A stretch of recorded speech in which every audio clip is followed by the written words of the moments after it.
रम जही मैं गावाही वेद बोधे जाहि धरहि मुनि ध्यान सोई दशरथ सोत भगत हित कौशलपति भगवान।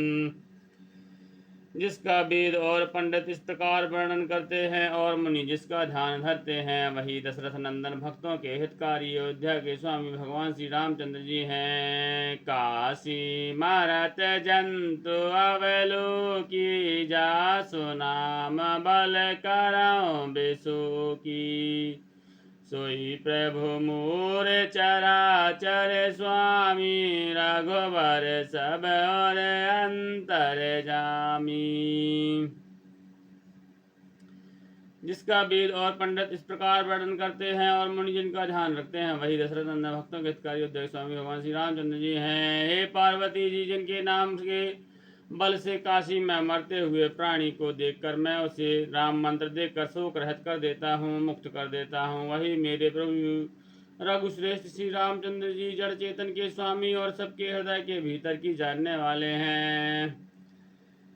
बेबसा हो जासो नाम नर कहही जन्म अनेक रचत अघदही सादर सुमरन जी नर करही भाव बारिद गोपद तरही। बेबस होकर बिना इच्छा के भी जिनका नाम लेने से मनुष्य के अनेक जन्मों के किए हुए पाप जल जाते हैं, फिर जो मनुष्य आदर पूर्वक उनका स्मरण करते हैं, वे तो संसार रूपी दुस्तार समुद्र को गाय के खुर के बने हुए गड्ढे के समान पार कर जाते हैं। श्री राम राम सुपरमात्मा भवानी तह ब्रह्मति अभिहित तब बानी अस संशय आनत और माही ज्ञान विराग सकल गुण जाही। हे पार्वती जी, वही परमात्मा श्री रामचंद्र जी हैं जिनके भ्रम देखने में आता है। तुम्हारा ऐसा कहना अत्यंत ही अनुचित है। इस प्रकार का संदेह मन में लाते ही मनुष्य के ज्ञान वैराग्य आदि सारे सद्गुण नष्ट हो जाते हैं। सुनि शिव की भ्रम भांजन बचना मिट गए सब कुतरक कै रचना भई रघुपति पद प्रीत प्रतीति दारुण असंभावना बीती।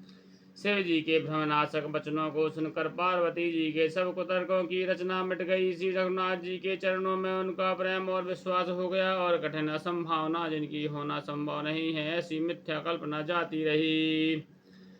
पुनि पुनि प्रभु पद कमल गहे जोर पंक रहु पान बोली गिरिजा बचन बर मनहु प्रेम रस सान। लखन श्री रामचंद्र की जय। बार बार स्वामी के चरणों को पकड़कर और अपने कमल के समान हाथों को जोड़कर पार्वती जी मानो प्रेम में सान कर सुंदर वचन बोली।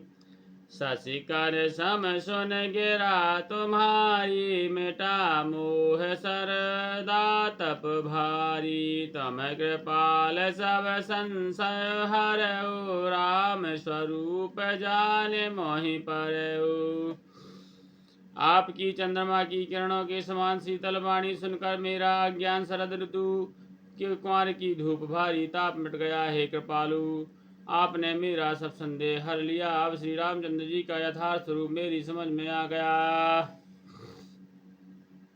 नाथ कृपा अब गया विषादा सुखी भयो प्रभु चरण प्रसादा।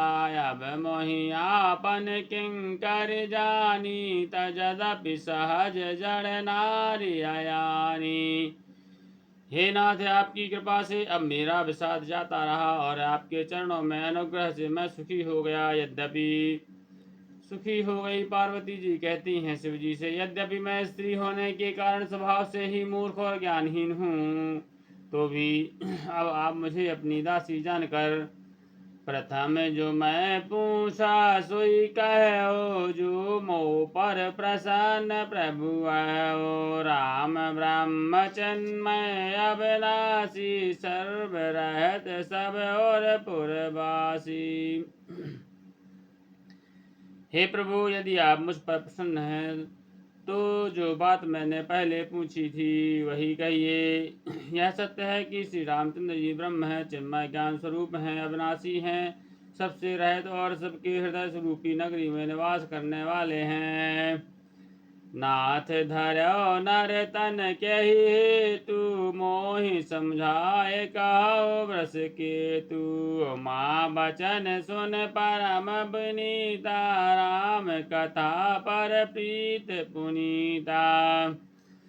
फिर हे नाथ, उन्होंने मनुष्य का शरीर किस कारण से धारण किया है? धर्म की ध्वजा धारण करने वाले प्रभु, यह मुझे समझाकर कहिए। पार्वती के अत्यंत नम्र वचन सुनकर और श्री रामचंद्र जी की कथा में उनका विशुद्ध प्रेम देखकर ही हर्षि कामारि तब शंकर सहज सुजान। बहुविध माहे प्रशंसा जी, पुनि बोले कृपा निधान। लखन श्री रामचंद्र की जय, पवन सुत हनुमान की जय, उमापति महादेव की जय, गोसाई तुलसीदास की जय, बोलो भाई सब संतन की जय।